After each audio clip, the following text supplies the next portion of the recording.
तो स्टूडेंट, आज के वीडियो क्लास में आप सब लोगों को मोस्ट वेलकम।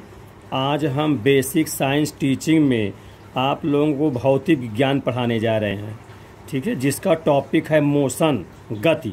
इसमें हम आप लोगों को गति के समीकरण का निगमन, कैसे उसका निगमन है, डेरिवेशन होता है, ये सिखाएंगे और उससे रिलेटेड क्वेश्चन करवाएंगे। ठीक है स्टूडेंट, तो सबसे पहले हम शुरू कर रहे हैं विस्थापन क्या है, उसको हम बताने जा रहे हैं। सबसे पहले डिस्प्लेसमेंट, जिसको इंग्लिश में कहते हैं। तो विस्थापन की परिभाषा पहले समझिए, और इसके पहले की चीज़ें हम पिछले वीडियो में बता चुके हैं, उसको भी देख लीजिएगा। तो डिस्प्लेसमेंट समझिए, किसी निश्चित दिशा में विस्थापन, जैसे जानते हैं विस्थापन एक सदिश राशि होती है, इसमें दिशा बहुत महत्वपूर्ण है, इसीलिए सबसे पहले दिशा पर जरूर कह दें। किसी निश्चित दिशा में गतिमान वस्तु की अंतिम एवं प्रारंभिक स्थितियों के जो अंतर हो बीच का, अंतिम एवं प्रारंभिक स्थितियों के अंतर को विस्थापन कहते हैं। यानी स्टार्टिंग जहाँ से किए थे और अंतिम बिंदु जहाँ है, वहाँ के बीच की सरल रेखी जो लंबाई हो या दूरी हो, वही विस्थापन होता है। ठीक है, तो निश्चित दिशा में गतिमान वस्तुओं की अंतिम एवं प्रारंभिक स्थितियों के बीच के अंतर को विस्थापन कहते हैं। यह सदिश राशि होती है। ध्यान दी, सदिश माने दिशा सहित, जिसमें परिमाण के साथ साथ दिशा भी होता है इसमें। तो सदिश राशि होती है, इसका मात्रक मीटर होता है ना, एसआई मात्रक। इस प्रकार से इस मीटर इसका मात्रक हो गया। अब इसको हम इसका उदाहरण देने जा रहे हैं। जैसे एक हमने सर्किल बना लिया, वृत्त बना लिया, आर त्रिज्या का एक वृत्त बना दिया। इसमें हम आपसे पूछ रहे हैं कि इसमें अगर एक परिक्रमा लगा दे पूरा, तो विस्थापन कितना होगा और दूरी कितनी होगी। जैसा आप जानते हो, दूरी पिछले वीडियो में पढ़े हो कि भाई दूरी जो है एक अदिश राशि होती है। दूरी तो विभिन्न मार्गों से तय की गई कुल लंबाई को कहते हैं। दूरी में दूरी अदिश होती है। और ये भी जानिए कि दूरी जो है सदैव धनात्मक भी होती है, जबकि विस्थापन धनात्मक भी होता है, ऋणात्मक भी होता है, और जीरो कोई भी हो सकता है, क्योंकि इसमें दिशा होता है। तो जब दिशा बदल जाएगा तो उसका चिन्ह ही बदल जाएगा, प्लस से माइनस या माइनस से प्लस हो जाएगा। और तो इस प्रकार से विस्थापन में प्लस माइनस जीरो सब हो सकता है, जबकि दूरी को सदैव पॉजिटिव मान जाते हैं, क्योंकि इसमें कोई दिशा नहीं होती है। दूरी एक अदिश राशि होती है। अब मात्रक इसका भी वही है, मीटर, एसआई मात्रक। ध्यान दीजिए, तो ये हमने एक सर्किल बना लिया और आर त्रिज्या का। इसमें हम ये पूछ रहे हैं कि अगर पी से चल करके पुनः पी पर आ जाए कोई वस्तु, इस सर्किल में पी बिंदु से चलकर एक परिक्रमा लग जाए, तो एक परिक्रमा लगे तो पी से पी तक आने में जब एक परिक्रमा लग जाएगा तो विस्थापन कितना होगा। विस्थापन ध्यान दीजिए, कब, जब पी से चलकर पी से पी पर आ जाए। ठीक है, पी से चलकर पुनः पी बिंदु पर आ जाए। ठीक है, तो विस्थापन बताना है। पी से चलकर पुनः पी पर आ जाए तो विस्थापन क्या होगा। तो स्टूडेंट ध्यान दे, विस्थापन का भी परिभाषा बताए हैं कि अंतिम और प्रारंभिक के बीच की जो अंतर हो, सरलरेखी दूरी हो, उसको कहते हैं। तो शुरुआत यहाँ से हुआ था और चल करके फिर यहीं आ गया है, तो इसका मतलब सरल रेखी दूरी तो कुछ हुआ नहीं है, वहीं से चल के फिर वहीं आ गया है, तो स्टूडेंट विस्थापन का जीरो हो जाएगा। जबकि दूरी यहाँ से पूरे में चलने में दूरी कितनी होगी, दूरी समझिए, क्योंकि यहाँ से जब चला, हाँ, दूरी यहाँ से चल कर पूरा चक्कर लगा लिया, तो एक परिक्रमा लगाने को क्या कहते हैं, उसका जो है परिध कहते हैं। तो दूरी जो क्या होगा, परिध की बराबर होगा। तो परिध कितना होता है, परिध होता है 2πr होता है। तो ये हो गया दूरी एक परिक्रमा लगाने की, जहाँ r रेडियस है। अगर त्रिज्या r के स्थान में हम 10 कह दें तो 10 यहाँ लिख देंगे तो 10 दूनी 20 पाई हो जाएगा दूरी, जबकि विस्थापन तो शून्य ही रहेगा एक परिक्रमा लगाने में। और स्टूडेंट इसको आगे और समझिए, मान लो आधीन दूरी चले, यानी पी से आर तक चले, आर तक चलने में, पी से जब आर तक चले गया तो विस्थापन कितना होगा। पी से आर तक चलने में विस्थापन, तो पी से जब आर तक यहाँ से चलकर यहाँ आएगा तो विस्थापन तो शुरुआत यहाँ है, अंत यहाँ है, कि बीच की सरल रेखी दूरी इतनी मानी जाएगी। ये विस्थापन होगा तो कितना होगा, ये त्रिज्या r है, इधर भी r हो जाएगा, तो इसका मतलब r + r = 2r, ये विस्थापन हो जाएगा।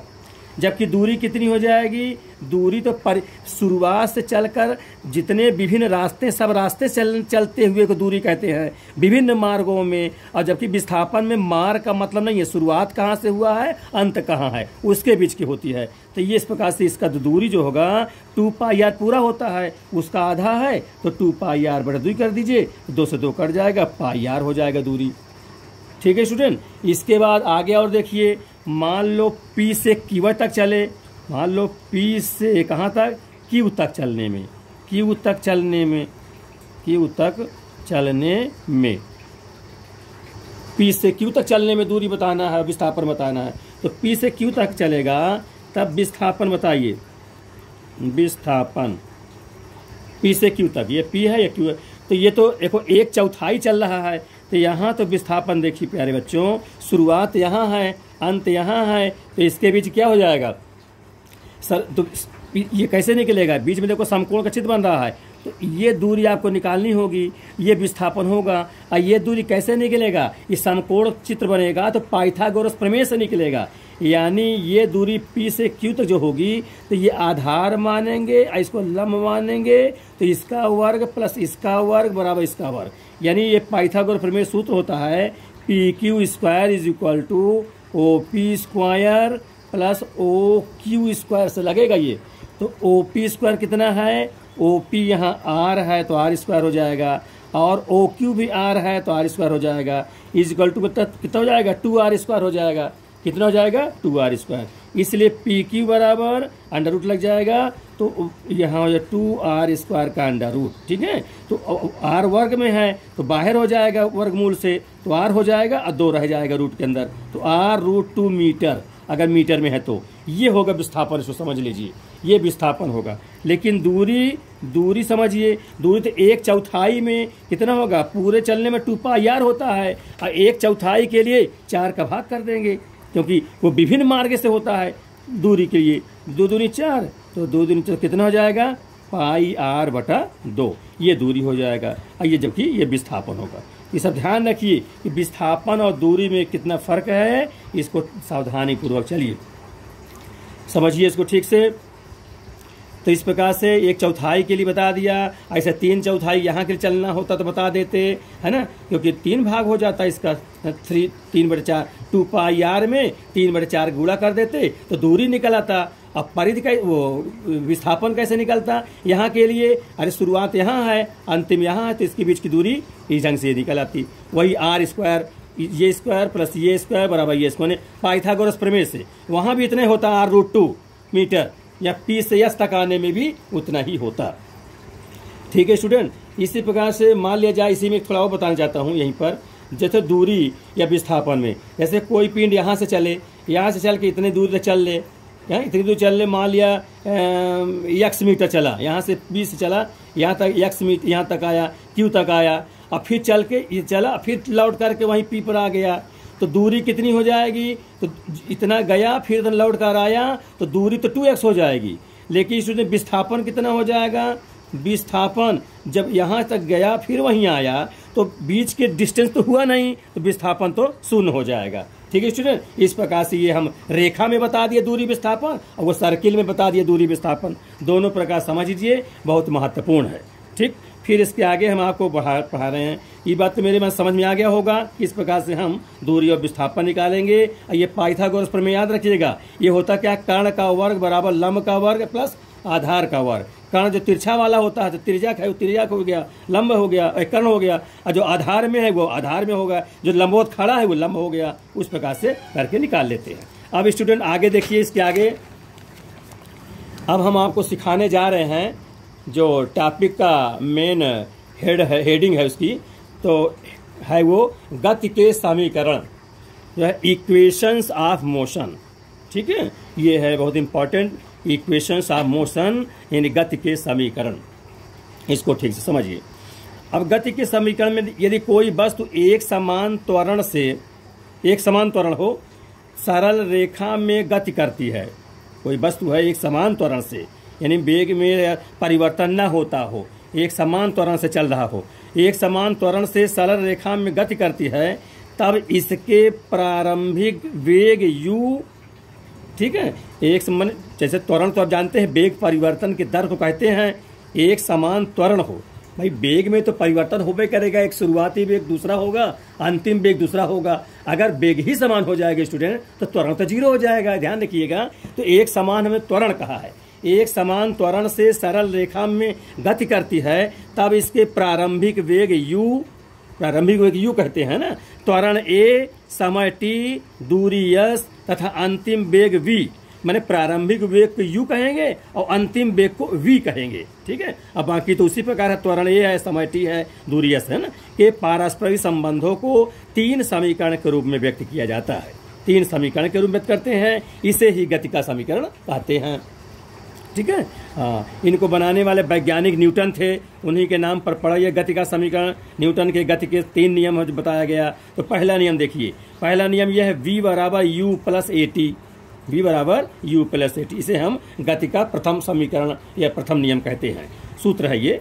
फिर s बराबर दूसरा नियम, s बराबर u t प्लस हाफ, इसको एक बड़े को हाफ कहेंगे, हाफ a t स्क्वायर, ये द्वितीय समीकरण कहलाएगा। तीसरा है v स्क्वायर बराबर u स्क्वायर प्लस 2as, इसे गति का तृतीय समीकरण कहेंगे। ये तीनों समीकरण समझे रहिए। जहां u क्या है बता दिया गया, प्रारंभिक वेग है, v क्या है अंतिम वेग है, a क्या है त्वरण है, t क्या है समय है, s क्या है दूरी है, s क्या है दूरी या विस्थापन भी कह सकते हैं अगर दिशात्मक है तो, ठीक है भाई। तो इस प्रकार से ये गति के तीनों समीकरण बताया गया। अब इसका हम आप एक एक करके निगमन करा देते हैं, क्योंकि बहुत इंपॉर्टेंट है, परीक्षा में जरूर आते हैं, फिर इसके आपके सवाल करवाएंगे। इस तब तक आप ध्यान से पूरा समझिए।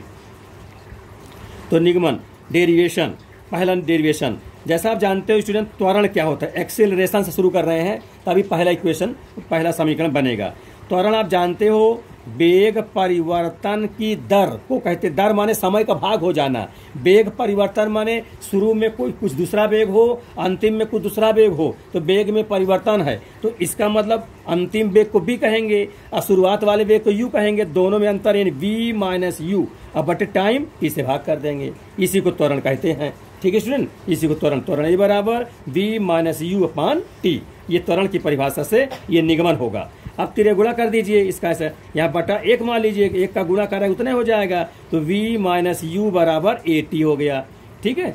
तो माइनस वाला चीज उधर कर दीजिए, जब माइनस वाला उधर करेंगे तो क्या हो जाएगा, v बराबर u प्लस ए टी, ये ऋण है धन हो जाएगा। इस प्रकार से ये अंतिम वेग v बराबर प्रारंभिक वेग प्लस त्वरण गुणते समय, है ना, v बराबर u प्लस ए टी, इसे स्टूडेंट गति का प्रथम समीकरण कहते हैं। क्या कहते हैं, कौन सा, गति का प्रथम समीकरण, प्रथम समीकरण कहते हैं, ठीक है। ये ध्यान रखिए, ये त्वरण के फार्मूला से बन जाता है, क्योंकि हम जानते हैं त्वरण वेग परिवर्तन बटे समय होता है, अब वेग परिवर्तन होता है v माइनस u और टाइम t से भाग हो गया, तिरछा गुणा करा के हल करके उत्तर आ गया, है ना, इसका निगमन हो गया। अब इसी के आगे दूसरा देखिए, जो s बराबर u T plus half a t square, इसका निगमन कैसे करेंगे। जैसा आप जानते हैं किसी समय t पर चाल क्या होता है, चाल बराबर आप लोग जानते हो, चाल बराबर क्या होता है, चाल बराबर दूरी बटा समय, ठीक है। तो यहाँ से दूरी तिरछा गुणा करके दूरी निकाल लें, क्योंकि दूसरा सूत्र जो निकालने जाए उसमें s बराबर है, तो दूरी निकालना है, तो s बराबर चाल गुणते समय, ठीक है स्टूडेंट। अब इसके बाद देखिए, तो आप जानते हो t समय में चली गई दूरी, t समय में चली गई दूरी निकालना, दूरी को s कहते हैं। वो क्या होता है, दूरी बराबर चाल गुणते समय या वेग गुणते समय। यहाँ पर दो वेग है, क्यों, एक प्रारंभिक वेग और अंतिम वेग, तो इसमें औसत वेग कह देंगे। जब दो वेग रहता है तो दोनों को जोड़ करके 2 से भाग करते हैं, तब औसत निकलता है। अगर 3 वेग हो तो तीनों को जोड़कर 3 से भाग करना पड़ेगा। इसी प्रकार से जब एवरेज निकालना होता है, जितनी भी चीजें हों सबको ऐड करके नंबर ऑफ आइटम यानी जितने टर्म हो उनकी संख्या से भाग कर देते हैं, तब एवरेज निकलता है। यहाँ पर औसत वेग में u प्लस वी बाई 2 कहा गया है, क्योंकि एक शुरुआत वेग u होता है, अंतिम वेग v होता है, इसलिए दोनों को जोड़ करके 2 से डिवाइड कर कर रहे हैं, तो इसलिए चली गई दूरी s बराबर औसत वेग गुणते समय लिखते हैं। अब औसत वेग क्या लिखेंगे, u plus V upon 2 into time t लिख देते हैं। ठीक है स्टूडेंट, समझिए इसके बाद। अब इसके बाद ध्यान दो, जैसा तुम जानते हो अभी गति का प्रथम समीकरण निगमन कर चुके हो, क्या चीज है, v बराबर u प्लस ए टी, वही v के मान को यहाँ रखना है v के स्थान पे, तो रख दीजिए। तो u प्लस, अब v के स्थान में u प्लस ए टी ये रख दिए, अब बटे 2 अपना ही है, इंटू कितना ये t लिख दिए। अब u जुड़ जाएगा तो 2u हो जाएगा, ठीक है ना, ये 2 हो जाएगा। और ये अपना 80 है ही है, इंटू टी बटे 2 ही है। अब ये टी का गुणा करा दें और 2 से भाग भी करते जाएं। जब 2 से भाग दोनों में करेंगे तो क्या हो जाएगा, 2 से 2 कट जाएगा और टी से गुणा होगा तो u2 हो जाएगा, और यहाँ आएगा तो टी मिलकर टी स्क्वायर हो जाएगा, ये अपना ही है और 2 का भाग हो जाएगा। इस प्रकार से दूरी s बराबर ut plus half a t square, ये स्टूडेंट गति का दूसरा समीकरण हो गया। ये बहुत इंपॉर्टेंट है, इसको ध्यान सावधानी पे पढ़ लीजिए। ठीक, तो इस प्रकार से दूरी बता दिया आपको कि औसत वेग गुणते समय होता है। औसत वेग में इस प्रकार से u प्लस वी बाई 2 कर दिए इंटू टी। अंतिम वेग का जो सूत्र प्रथम गति के प्रथम से सूत्र निकला है वहाँ रख दीजिए। तो इस प्रकार से ये s बराबर u T plus half a t square ज्ञात हो जाता है। ठीक है प्यारे बच्चों, अब हम आपको गति के तृतीय समीकरण का निगमन कराने जा रहे हैं, जो कि बहुत ईजी है। ठीक है, समझ लीजिए। तो जैसा आपने प्रथम समीकरण का निगमन अभी किया, v बराबर u प्लस ए टी, और थर्ड वाले में वर्ग में चलता है ना, v स्क्वायर बराबर u स्क्वायर प्लस 2as होता है। तो इसका मतलब इससे स्पष्ट हो रहा है कि आप अगर इसका वर्ग कर दीजिए तो थर्ड वाला प्राप्त हो जाएगा। तो ध्यान दीजिए, तो इसी का वर्ग करने पर जो दिया है इसका वर्ग कर रहे हैं, तो वर्ग कर दिया तो दोनों पक्षों को वर्ग कर रहे हैं, तो v स्क्वायर इधर u प्लस ए टी का होल स्क्वायर। ठीक है, तो यहाँ हो जाएगा सूत्र a square plus b square plus 2ab सूत्र लग जाएगा। तो इसका स्क्वायर प्लस इसका square plus a square t square plus 2u80 हो जाएगा। ठीक है, तो ये अपना u स्क्वायर लिखा है। और यहाँ देखिए स्टूडेंट, यहाँ से यहाँ तक में हम 2a कॉमन ले रहे हैं। उसका रीजन ये है, यहाँ पर 2a इसलिए कॉमन ले रहे हैं जिससे जो अंदर बचे वो गति के द्वितीय समीकरण का सूत्र इसमें आ जाए पूरा, है ना। तो u माने इसको रखना चाहते हैं क्योंकि s लाएंगे ना, तब तो होगा 2as, तो 2a कॉमन हो जाएगा तो ut, यहाँ से ut प्लस, अब देखो इस वाले में 2 नहीं है तो 2 से भाग कर देंगे ताकि 2, अब जब गुणा कराएंगे 2 कट जाएगा। ठीक, और a कॉमन था तो a निकल जाएगा इससे भी, तो एक a बचेगा और t का वर्ग बचेगा, तो 1/2 a t स्क्वायर हो जाएगा, है ना। 2 नहीं था इसलिए हम 2 यहाँ भाग लगा रहे हैं, कॉमन लिए हैं तो ताकि गुणा कराने पे इतना आ जाए जितना होना चाहिए, और इसमें 2 था तो वो बाहर आ गया है। तो ये हो गया ut plus half a t square. अब इसमें देखो ये मिल रहा है ना s बराबर ut plus half a t square, तो इसके स्थान पर हम s लिख देंगे यहाँ पर। ठीक है, इसके स्थान में s लिख देंगे तो हो जाए कितना, v स्क्वायर बराबर u स्क्वायर प्लस 2as। ठीक, इस प्रकार से गति का तीसरा समीकरण स्टूडेंट निकल आएगा। यानी क्या होगा, s बराबर ये हो जाएगा आपका v स्क्वायर, हो जाएगा v स्क्वायर बराबर u स्क्वायर प्लस 2as। इस प्रकार से ये गति का तीसरे समीकरण का निगमन होगा। ठीक है, अब इसमें कुछ हम आवश्यक आपको शर्त भी बताएंगे, उसको भी ध्यान देते चले, तब फिर हम सवाल की ओर आप लोगों को ले चलेंगे। सबसे पहले शर्त देखिए, कंडीशन। शर्त ये है अगर स्टूडेंट प्रारंभिक वेग 0 हो, यानी विरामावस्था कहते हैं, है ना, रेस्ट मन विराम अवस्था में हो तो u 0 होगा। तो समीकरण में हम u को 0 रख देंगे। जो पहला समीकरण था क्या है, v बराबर u प्लस ए टी है, तो u 0 हो जाएगा तो कितना बचे, 0 हो गया, तो प्लस ए टी, तो v बराबर ए टी, है ना, तो क्या बचेगा, v बराबर ए टी, ये हो जाएगा ऐसा। ऐसे दूसरे वाले में u 0 रख देंगे तो u हट जाएगा, तो s बराबर हाफ ए टी स्क्वायर हो जाएगा। ऐसे तीसरे वाले में रख देंगे u के स्थान में 0, तो v स्क्वायर बराबर 2as हो जाएगा। तब जब विस्थापन u माने प्रारंभिक वेग u 0 हो तो। ठीक है, अब दूसरा देखिए शर्त नंबर 2। शर्त नंबर 2 देखिए आप लोग, यदि वस्तु का वेग एक समान दर से घट रहा हो, वेग माने बढ़ ना रहा हो बल्कि घट रहा हो, घटना माने शुरुआत में वेग कुछ ज्यादा है, आगे चल के वेग घट रहा है। वेग घटने का मतलब स्टूडेंट समझ लो हो त्वरण ना हो के मंदन, एक नाम से सुन लो, मंदन रिटार्डेशन जिसको इंग्लिश में कहते हैं, एक्सेलरेशन का अपोजिट होता है। अगर जैसे कोई गाड़ी चल रही है, चलते चलते कुछ समय बाद रुक जाए, इसका मतलब वहाँ त्वरण नहीं हो रहा है बल्कि वहाँ मंदन हो रहा है। तो वहाँ पर स्टूडेंट त्वरण ए के स्थान पर -a रख दिया जाता है ना, क्योंकि रुकने वाली है, मंदन लग रहा है, तो मंदन मान रुकना, रिटॉर्डेशन हो जाता है, तो वह विपरीत हो जाता है, अर्थात एक स्थान में माइनस ए रख देंगे सूत्र में। तो रखिए एक स्थान में माइनस ए, जब रखते हैं तो क्या हो जाएगा, जहां जहां त्वरण प्लस है वो सब माइनस हो जाएंगे। तो पहला सूत्र क्या बन जाएगा, v बराबर u minus a t, s बराबर u t minus half a t square, third v square बराबर यू स्क्वायर माइनस 2as। क्यों, क्योंकि त्वरण यहाँ पर निगेटिव है, एक स्थान में हमने कहा माइनस रख देते हैं। इसको मंदन कहते हैं। कब ये होता है, जब वेग बढ़ने की वजह घट रही हो, वेग न बढ़ करके घट रही हो, ऐसे पोजीशन पर त्वरण एक स्थान में माइनस से रख दिया जाता है। इस प्रकार से तीनों समीकरण का ये निगमन हो गया है ना, मैंने उसी में बताना हो गया है ना, बाकी तो मेन निगमन बता ही चुके हैं। अब इसी प्रकार जैसे ऊपर की ओर जा रहे हैं है ना, तो ऊपर की ओर हम जा रहे हैं जमीन से ऊर्ध्वाधर, तो वहां पे स्टूडेंट त्वरण एक स्थान में क्या लग जाता है, माइनस से लग जाता है। क्योंकि जब ऊपर से कोई चीज नीचे आता है तब तो त्वरण ए होता है, नीचे आता है तो हम, क्योंकि पृथ्वी अपनी ओर सब वस्तुओं खींचती है, तो पृथ्वी की ओर आने वाली चीज को पॉजिटिव ए कहते हैं, माने प्लस त्वरण जो धनात्मक होता है, और धरती के जमीन के विपरीत दिशा में जाने वाली चीजें यानी गुरुत्वाकर्षण, पृथ्वी में लगने वाले गुरुत्वाकर्षण के बल के विपरीत की ओर जाने वाले अर्थात ऊपर की ओर जाने वाली चीजों में त्वरण निगेटिव हो जाता है। अब गुरुत्वाकर्षण बल की ओर लगने वाली चीजों धनात्मक हो जाता है। जैसे पृथ्वी हर चीज खींचती है ना, तो इसी प्रकार से पृथ्वी की ओर आने वाली पॉजिटिव त्वरण में रखा हो जाएगा, और पृथ्वी के विपरीत की ओर जाने वाली, ऊपर की ओर जाने वाली नेगेटिव त्वरण में हो जाएगा, माने माइनस लग जाएगा। इस प्रकार ध्यान रखिए। इसलिए ऊपर जा रहा है तो माइनस समझेंगे, नीचे आ रहा है तो प्लस त्वरण समझेंगे, ठीक, क्योंकि धरती की ओर है और पृथ्वी की ओर आ रहा है, और उसमें गुरुत्वाकर्षण बल पर पृथ्वी अपनी ओर लगाती है, इसलिए। ठीक है स्टूडेंट, समझ में आ गया ना। जो मैंने पृथ्वी की ओर रहेगा तो प्लस रहेगा, और पृथ्वी के विपरीत ओर रहेगा तो माइनस से रहेगा, ठीक।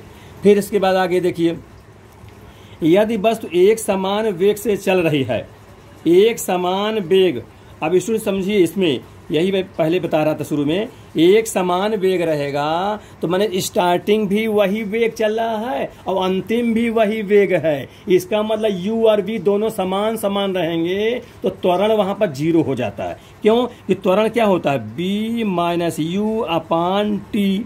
अब जब दोनों वेग ही समान हो जाएंगे तो दोनों समान होते, u और माइनस यू, v भी u और u ही है बटा t, तो u से u कट जाएगा, जीरो न हो जाएगा। तो ऐसी स्थिति में जब समान वेग रहेगा तो त्वरण क्या हो जाता है, त्वरण जीरो हो जाता है। जैसे शुरुआत में 10 मीटर पर सेकंड से चल रही हो, अंतिम भी 10 मीटर पर सेकंड हो, तो वहां पर एक्सेलरेशन जो होगा जीरो मानते हैं। तो ऐसी स्थिति में जब समान वेग हो तो त्वरण ए शून्य हो जाएगा। तो सूत्र में जो गति के तीनों समीकरण हैं वहां ए शून्य बैठा देंगे, रख देंगे, तो v बराबर यू हो जाएगा पहला वाला, दूसरा यस बराबर u2 हो जाएगा, ut हो जाएगा ut, और थर्ड वाला v स्क्वायर बराबर u स्क्वायर हो जाएगा।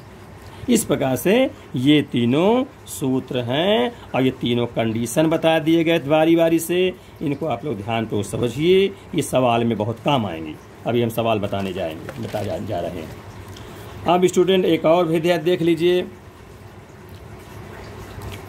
ये आगे है, इम्पॉर्टेंट है, ये ध्यान दे। गतिमान है तो सभी इम्पॉर्टेंट, कोई चीज़ बिना इम्पॉर्टेंट कोई नहीं है, सब कुछ पढ़ाया जाए इम्पॉर्टेंट है। गतिमान वस्तु के द्वारा टीवें सेकंड में चली गई दूरी के सूत्र का निगमन। गतिमान कोई गति करने वाली वस्तु है, अब ये टीवें सेकंड स्पेशल समय हो गया, हाँ, स्पेशल टाइम टीवें सेकंड में चली गई दूरी के सूत्र का हम निगमन करने जा रहे हैं। तो स्टूडेंट समझिए, टीवें सेकंड क्या, जैसे 5वें सेकंड, 8वें सेकंड, ये 8वें 5वें का मतलब ये हुआ स्टूडेंट की, जैसे 5वें सेकंड कह दिया तो माने 1 से 4 तक का मतलब नहीं हमारा मतलब कि स्पेशल 5वें सेकंड में वो कितनी दूरी चल रहा है, केवल 5वें सेकंड से मतलब है। 8वें कहे तो 8वें सेकंड से मतलब है, 7 तक से मतलब नहीं है, 5 तक का तो 4 तक का मतलब नहीं है, 10वें का है तो 9 तक का मतलब नहीं है, केवल 10वें सेकंड में जितनी दूरी चले वो उससे मतलब है, इसलिए स्पेशल टाइम कहलाता है। इसको हम टीवें सेकंड में चली गई दूरी सूत्र का निगमन कहते हैं। इसको समझिए, तो टीवें सेकंड में चली गई दूरी, ये क्या सूत्र होगा, ये होगा, ध्यान दें, टी सेकंड में जो चली गई दूरी है उसमें से उसके पहले वाला घटा देना है, यानी टी सेकंड से पहले क्या होगा, टी -1 सेकंड, t-1 सेकंड में चली गई दूरी, यानी t सेकंड में चली गई दूरी माइनस t-1 सेकंड में चली गई दूरी को इसी वाले सेकंड में घटा दिया जाए। t सेकंड चली गई दूरी में से t-1 सेकंड चली गई दूरी घटा दें, जो आ जाएगा वही स्पेशल t सेकंड में चली गई दूरी के सूत्र का हो जाएगा। ध्यान दें, अब t सेकंड में चली गई दूरी अभी जो बताया गति का दूसरा समीकरण में क्या हुआ है लिख देते हैं ut plus half at square.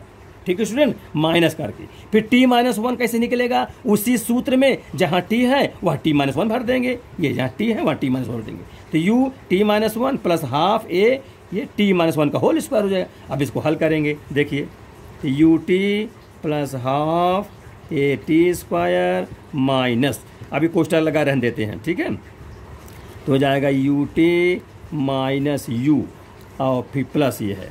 अब ये देखो t-1 का होल स्क्वायर है स्टूडेंट, खोलना पड़ेगा ना, 1/2 ये हो जाएगा, अभी खुलेगा जब तो t square plus 1 minus 2t, जैसे जानते हो a माइनस बी का होल स्क्वायर है, a square plus B square minus 2ab, कोष्टक बंद कर दिए। इसके आगे देखिए, अब हम इसमें खोल दें, खोलते भी चलें तो सही रहेगा।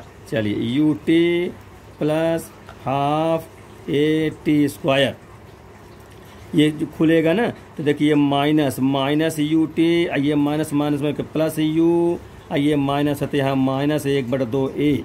ठीक, आइए अपना चाहे एक बार लिख देते हैं t square plus 1 minus 2t।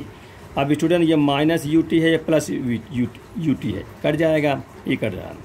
फिर इसके बाद हाफ at स्क्वायर ये हुआ प्लस u ये है, इसका गुणा तीनों में कराएंगे तो minus half at square minus half at square, और यहाँ एक में करेंगे तो माइनस 1/2a हो जाएगा।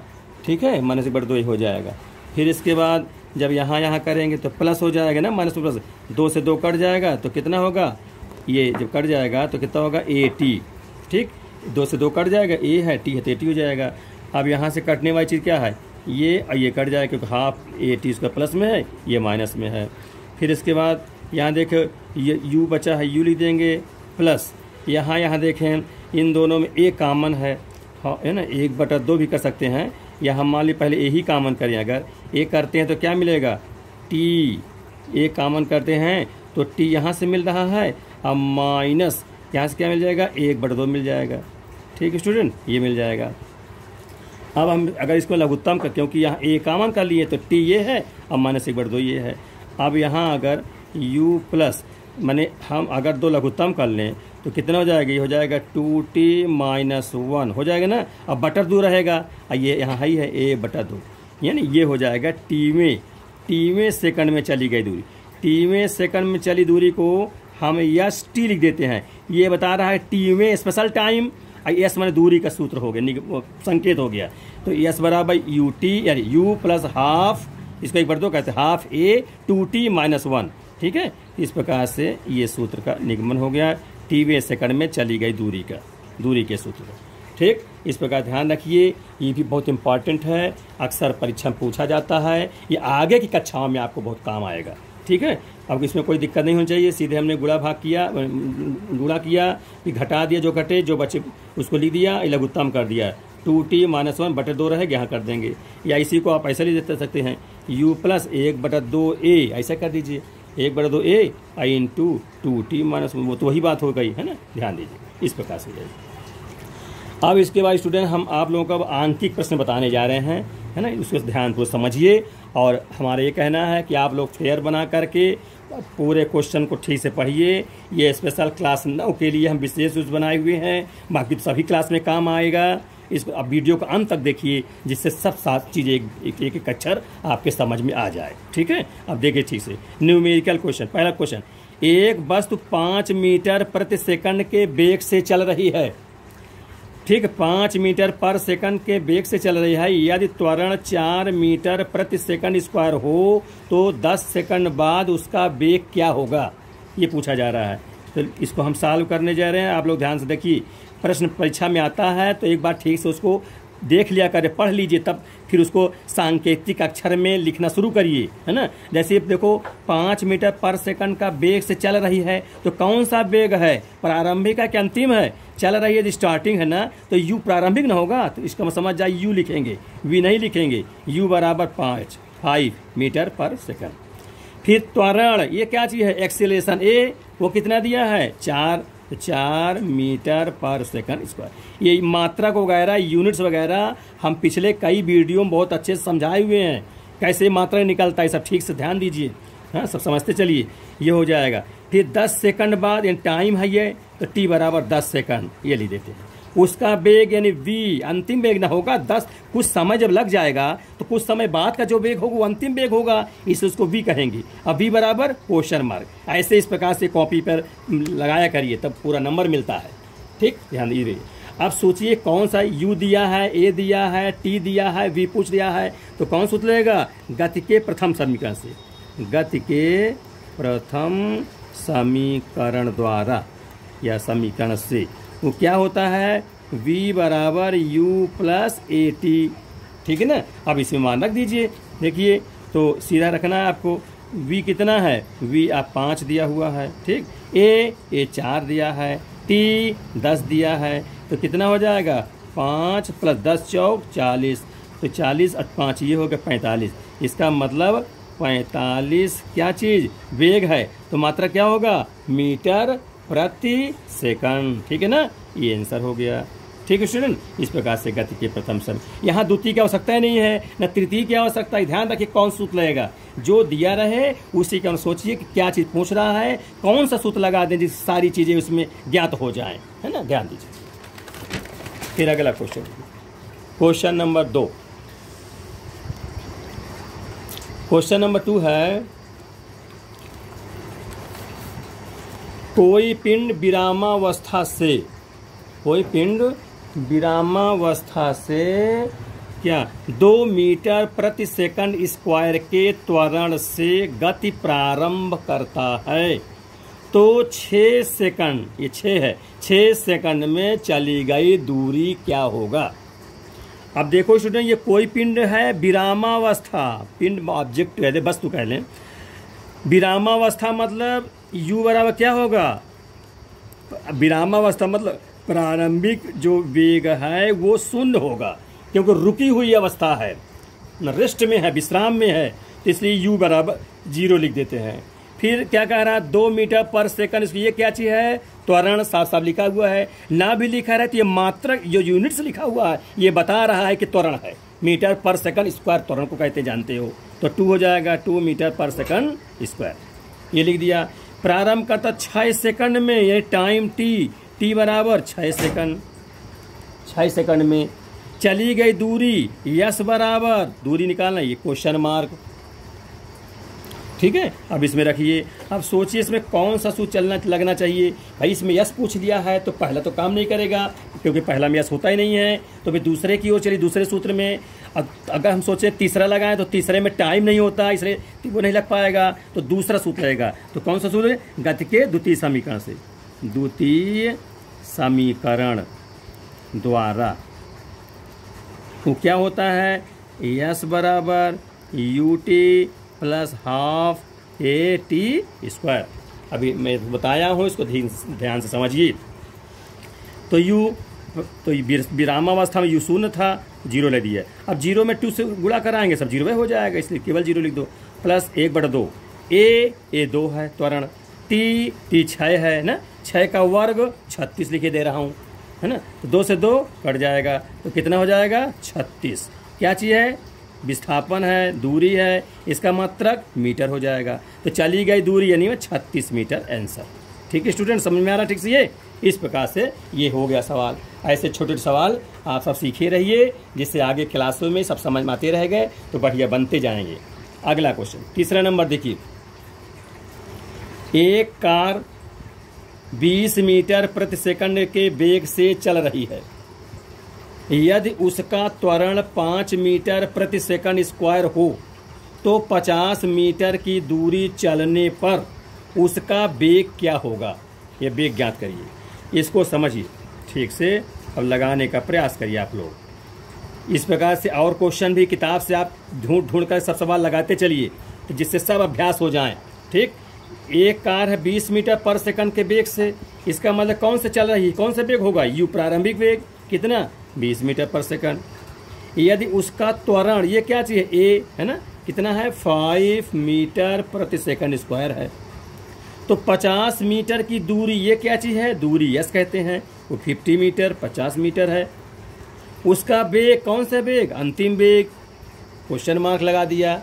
ऐसा आप लिखिए कॉपी पर। अब सोचिए स्टूडेंट, प्रारंभिक वेग दिया, एक्सेलरेशन दिया, ये दूरी डिस्टेंस कह ली दिया, अंतिम वेग पूछा रहा, लास्ट वेलोसिटी पूछ रहा है, तो इसमें टाइम भी नहीं दिया है, यस भी दिया है, तो कौन सा सूत्र लगना चाहिए, गति के तृतीय समीकरण है ना, तभी बनेगा ना, प्रथम से बनेगा ना दूसरे सेकंड से बनेगा। तो तीसरा क्या होता है, वी स्क्वायर बराबर यू स्क्वायर प्लस 2as से। ठीक, अब यहाँ सोचिए u कितना है 20 दिया है, तो 20 का वर्ग है तो वर्ग लगा दिया, प्लस 2, a कितना है 5 है 5 लिख दिए, यस दूरी वो 50 है ये लिख दिया, तो 20 बीस हम 420 का वर्ग 400 जानते हो, आइए कितना हो जाए 5 25, 25 दूनी 50, एक जीरो है ना, 5 25 या 5 दूनी 10, 10 25 50, और 50 तो हम 500 हो जाएगा। इस प्रकार से कितना होगा 400 500 मिलके 900। ये क्या चीज़ निकला, वी स्क्वायर निकला।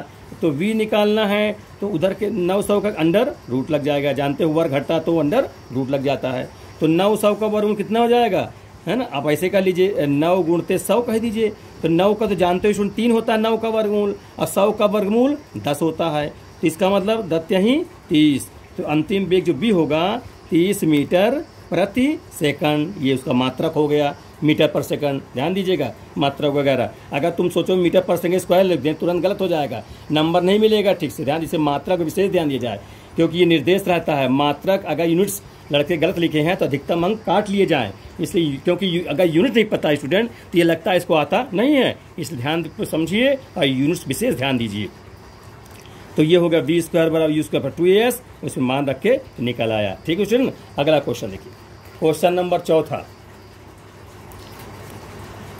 एक वस्तु 0.25 मीटर प्रति सेकंड के वेग से चल रही है, ठीक है।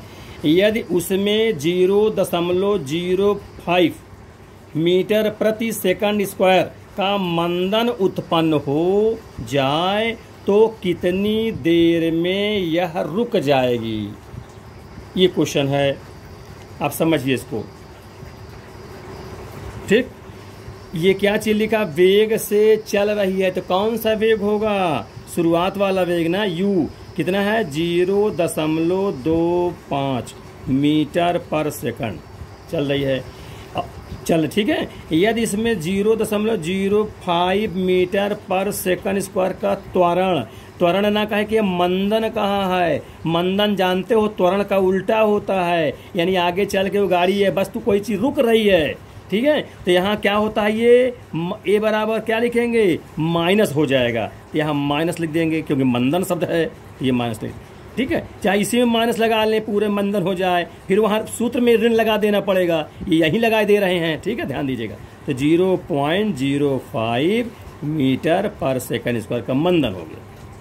तो कितनी देर माने समय पूछ रहा, टाइम में यह रुक जाएगी मतलब अंतिम वेग बोलिए 0 हो जाएगा, है कि नहीं बेटा, समझ लो ना। अंतिम वेग चूंकि रुक जाएगी, अंतिम वेग 0 हो जाएगा, मुझे रुकना मतलब जब वेग 0 हो जाएगा अंतिम तभी तो रुकना मानेंगे, ठीक है, ये हो जाएगा। अब कितनी देर में, टाइम t बराबर नहीं पता तो क्वेश्चन मार्क लगा देते हैं, इसका मतलब यहाँ समय पूछ रहा है।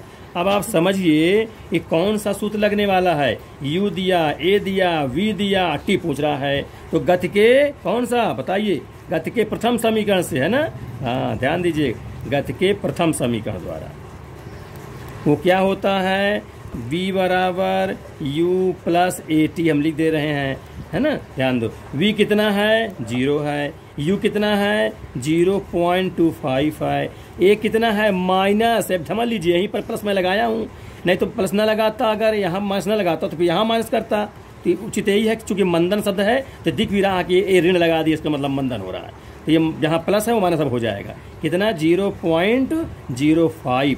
ये त्वरण में लिख दिए ए में, मंदन में।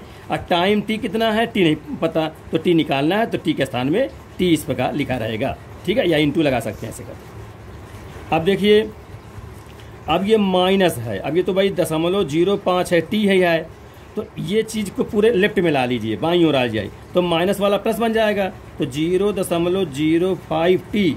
अब इंटू लगाने कोई जरूरत नहीं है, या इंटू माना ही जाएगा, इज इक्वल टू 0.25, ठीक है, ये लिख दिया।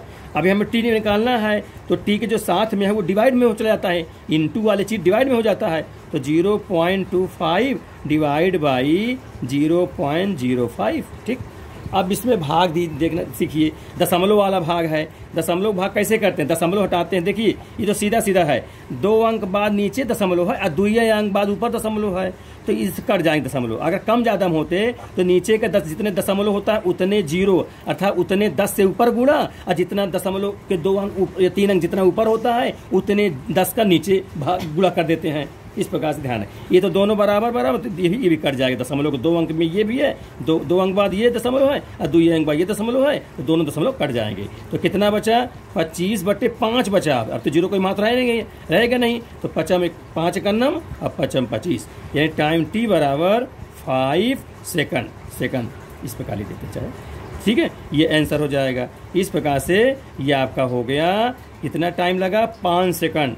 5 कितनी देर में रुक जाता है, 5 सेकंड में रुक जाता है स्टूडेंट। इस प्रकार से क्वेश्चन समझ में आ गया प्यारे बच्चों, इसको सावधानी पूर्वक ठीक से पढ़िए, बहुत ही सरल रहता है, इसको सावधानी से पढ़ेंगे सब चीज़ समझ में आ जाएगी।